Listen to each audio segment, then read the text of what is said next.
Genesis 2. So the creation of the heavens and the earth and everything in them was completed. On the seventh day, God had finished his work of creation. So he rested from all his work. And God blessed the seventh day and declared it holy, because it was the day when he rested from all his work of creation. This is the account of the creation of the heavens and the earth.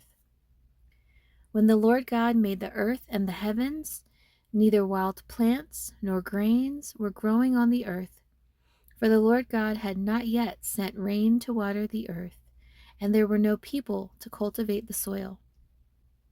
Instead, springs came up from the ground and watered all the land. Then the Lord God formed the man from the dust of the ground.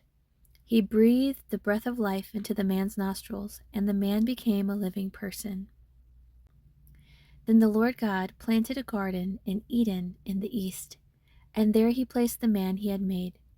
The Lord God made all sorts of trees grow up from the ground, trees that were beautiful and that produced delicious fruit.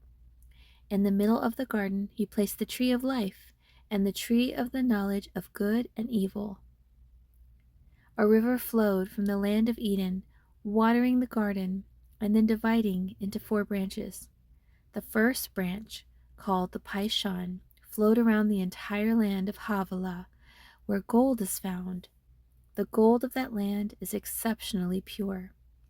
Aromatic resin and onyx stone are also found there. The second branch, called the Gihon, flowed around the entire land of Cush. The third branch, called the Tigris, flowed east of the land of Ashur. The fourth branch is called the Euphrates. The Lord God placed the man in the Garden of Eden to tend and watch over it. But the Lord God warned him, "You may freely eat the fruit of every tree in the garden, except the tree of the knowledge of good and evil.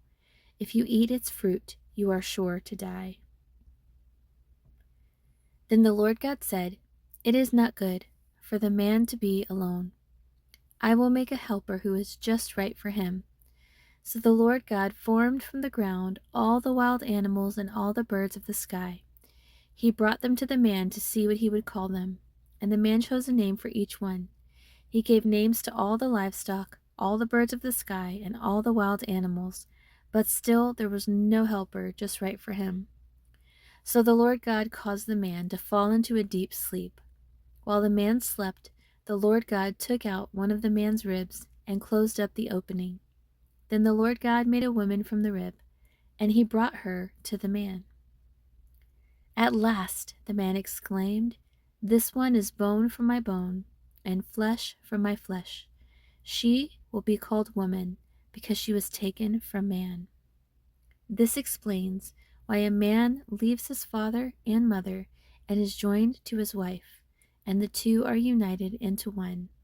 Now the man and his wife were both naked, but they felt no shame.